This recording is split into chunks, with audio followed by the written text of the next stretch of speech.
Bom, meu nome é Saad Zoguebi Sobrinho e alguns amigos, pelo trabalho que eu desenvolvo, por algumas publicações que eu tenho feito, sugeriram a utilização das redes para poder continuar o diálogo e os assuntos que foram partilhados em várias situações. Eu nunca tinha tido esta experiência, mas aceitei essa sugestão desses amigos, porque seria uma forma de manter ligado com as pessoas que manifestaram esse desejo. Com a ajuda de pessoas que entendem de redes e das várias formas de produzir algum conteúdo, vamos fazer uma tentativa. Eu trabalho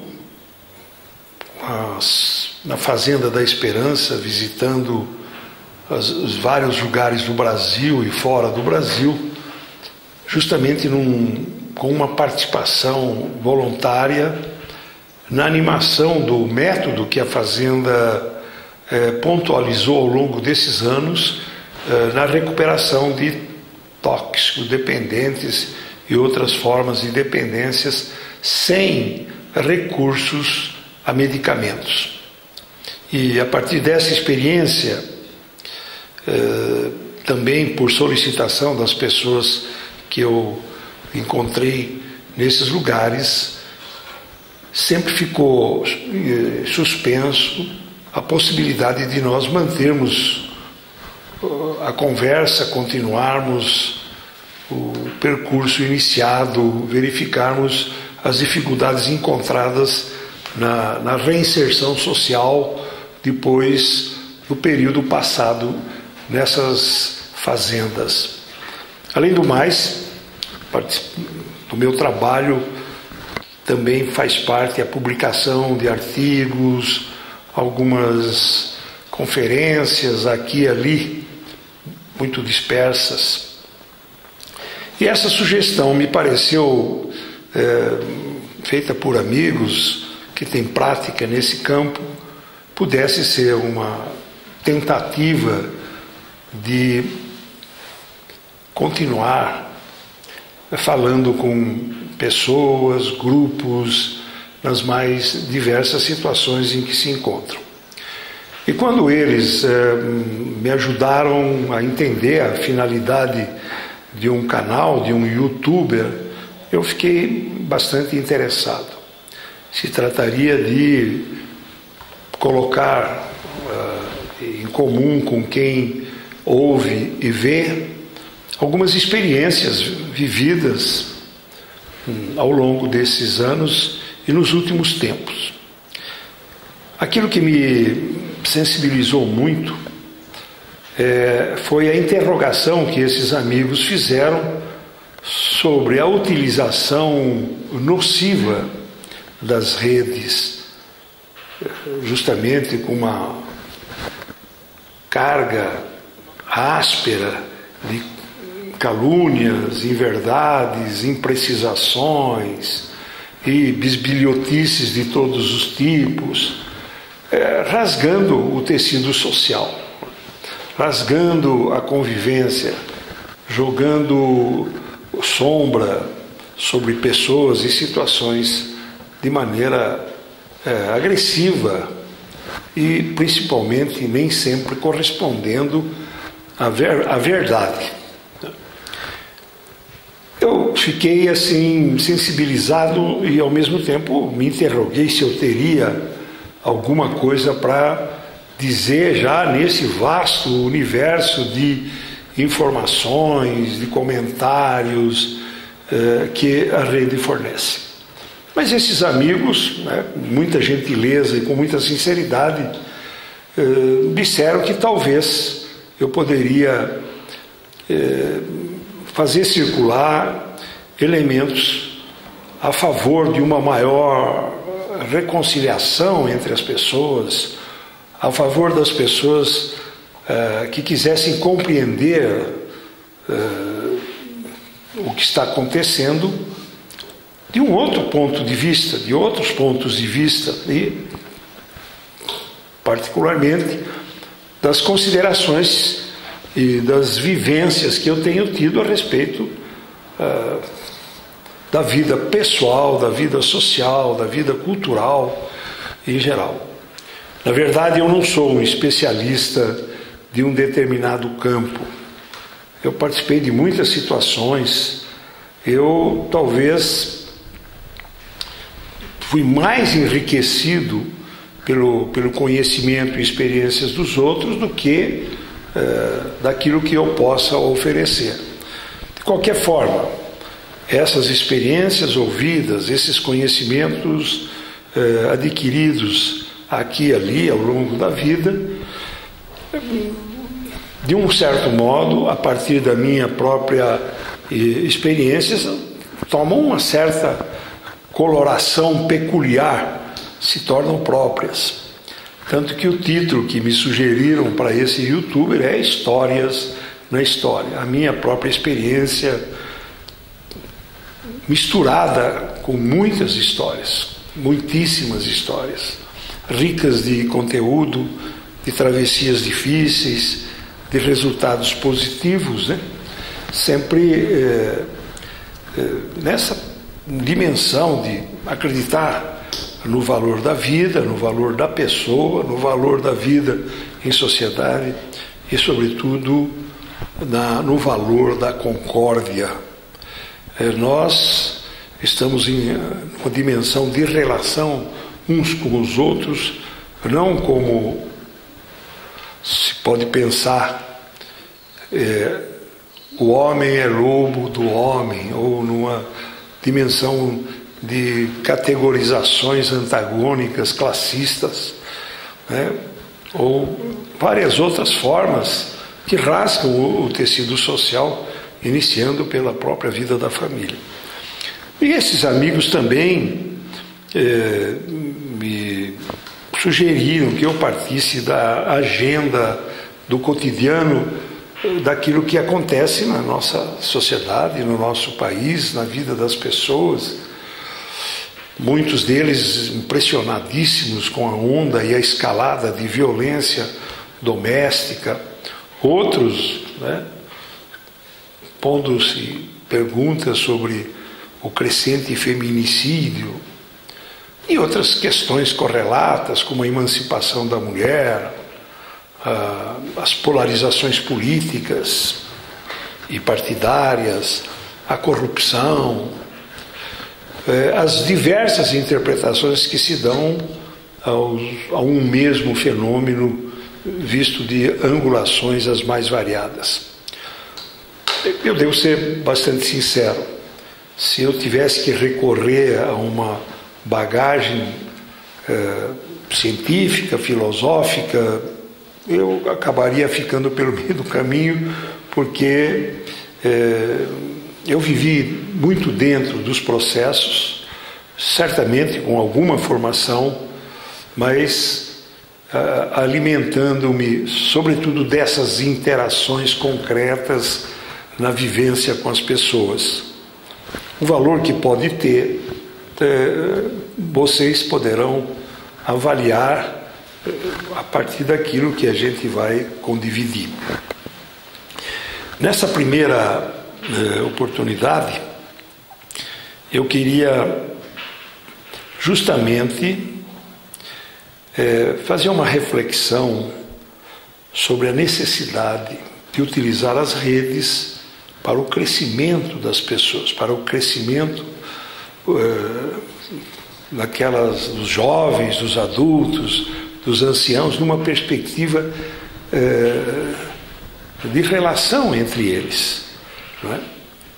Isto tem me chamado muito a atenção, não só nos grandes centros, mas em geral, como a vida da sociedade está fragmentando os relacionamentos, e muito mais do que isso, tornando-os agressivos, né? Basta ver no trânsito Ainda eu, esses dias, há poucos dias, fiz uma manobra imprecisa, provoquei uma fúria numa pessoa, né? Não sei se era um homem ou era uma mulher, não me dei conta, mas aquilo me fez pensar, né? Se eu tivesse percorrido alguns metros a mais para fazer a inversão no lugar apropriado, eu teria evitado esse acirramento, esse nervosismo. Aquilo me fez pensar, não é, que muita coisa depende dessa tomada de consciência e de atitudes concretas que nós podemos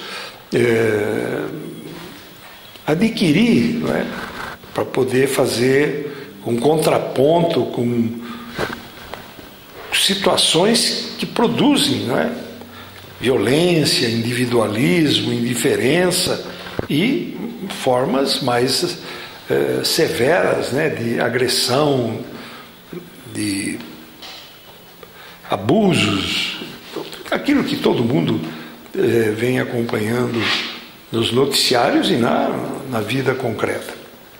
Então, aquela que pode ser a minha contribuição é a expressão também de um trabalho do qual eu faço parte, junto com muitas pessoas por esse Brasil afora, né, nessa direção, apostar nas possibilidades da nossa gente, do nosso povo,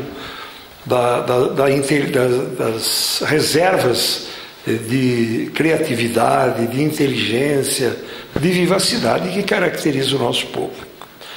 Certamente, hoje está tudo muito sensibilizado pelas disputas políticas, pelos confrontos ideológicos, portanto, é preciso enquadrar todos os acontecimentos dentro dessa ótica. Mas a esse respeito tem aí pessoas competentes que fazem as suas análises, dão as suas informações. Eu gostaria de introduzir algum elemento que parte da experiência, da vida, das histórias das pessoas. E daí, cada qual poderá, não é, nessa relação que se inicia, fornecer elementos para a gente poder continuar conversando. Eu iniciaria por um episódio que me aconteceu recentemente, na conversa com um amigo que foi convidado para ser diretor de um departamento importante de agricultura doméstica num lugar no nosso Brasil. Ele foi convidado, né, era um funcionário, seja pela sua competência e pela sua idoneidade, pela sua lisura ética. E foi muito interessante a conversa com esse amigo, porque ele fez um relato extremamente significativo. Ele aceitou o convite da autoridade maior e iniciou um trabalho naquele departamento, naquele setor, com as suas convicções, com a sua competência, com os seus conhecimentos e com os seus valores. E num prazo não muito longo se começou a perceber os resultados, o alcance das políticas implementadas, dos métodos adotados, da proximidade junto aos agricultores e às famílias espalhadas naquele estado. Olha, o seu êxito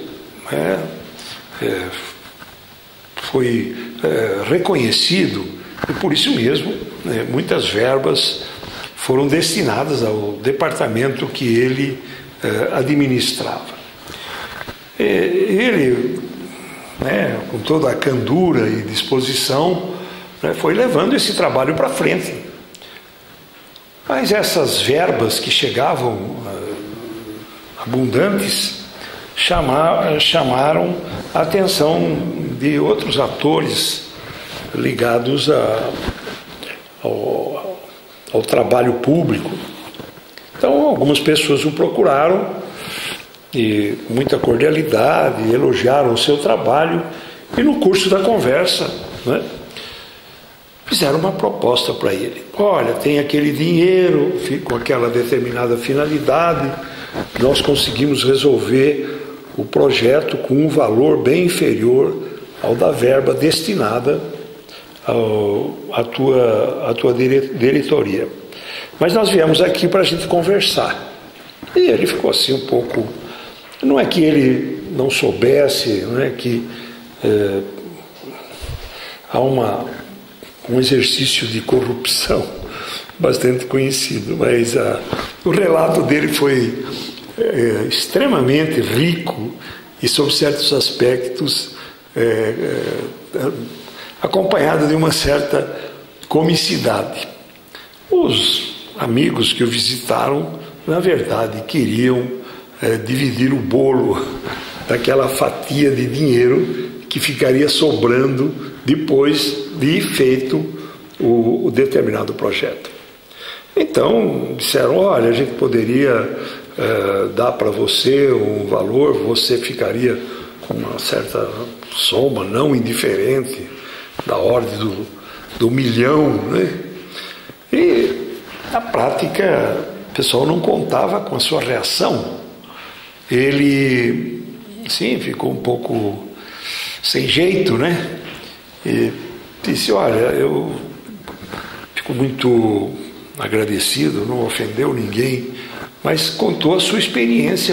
Ele disse, olha, na verdade eu não posso receber esse dinheiro porque eu fiz um voto de pobreza. Eu coloquei como o bem maior da minha vida Deus. Portanto, tudo o resto para mim tem um significado que está submetido a esse voto. Eu preciso daquilo que é necessário e justo para mim viver dignamente.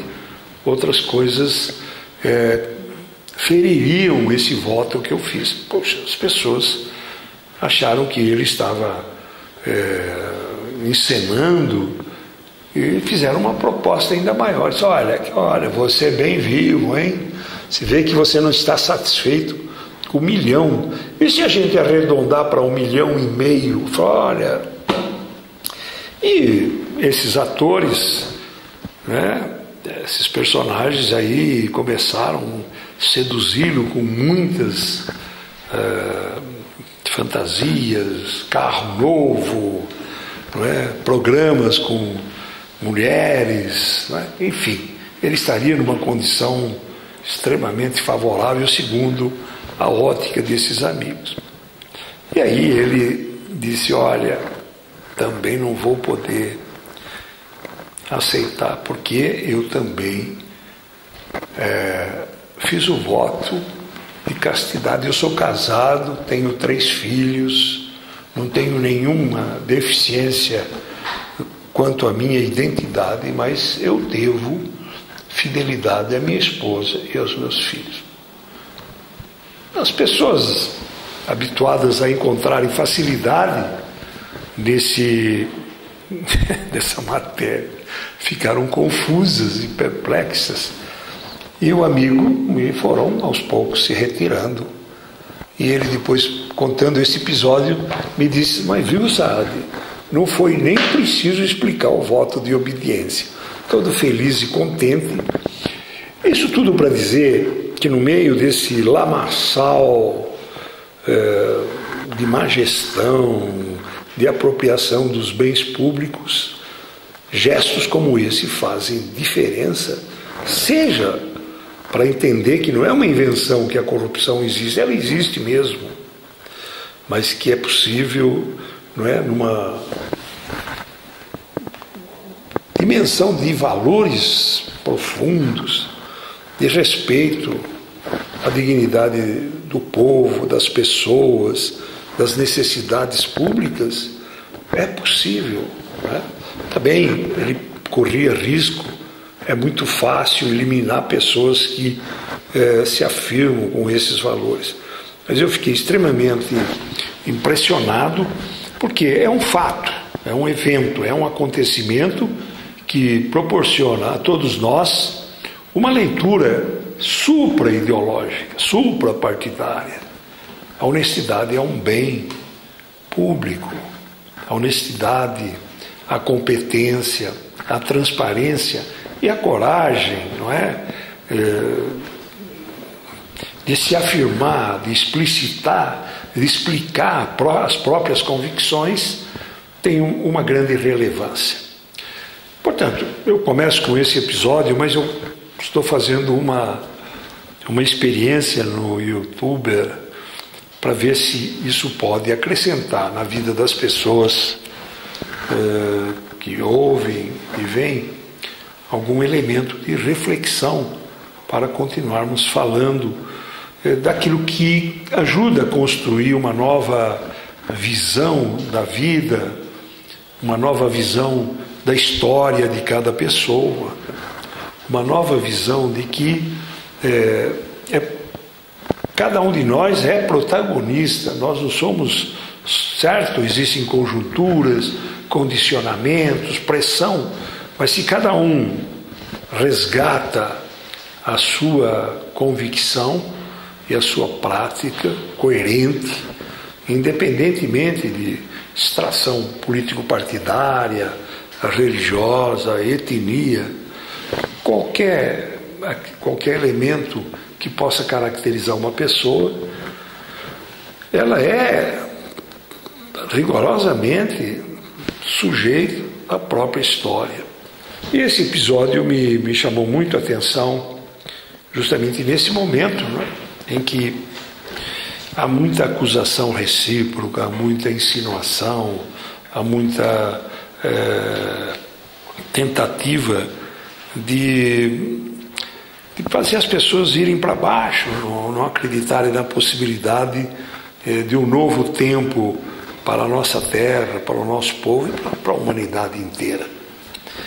Então eu agradeço a vossa atenção e espero que a partir dessa primeira tentativa nós possamos eleger assuntos, né, histórias na história, assuntos e experiências que venham contribuir para uma conversa sincera, que pode depois se traduzir em ações concretas, em projetos, em voluntariado a serviço da sociedade, das pessoas em situação de vulnerabilidade, mas também no significado profundo que a vida adquire para quem se coloca nessa dimensão, não é? Logicamente, não se sentindo mais do que ninguém, mas sendo coerente àquilo que é a sua própria vida. Então, até a próxima e muito obrigado.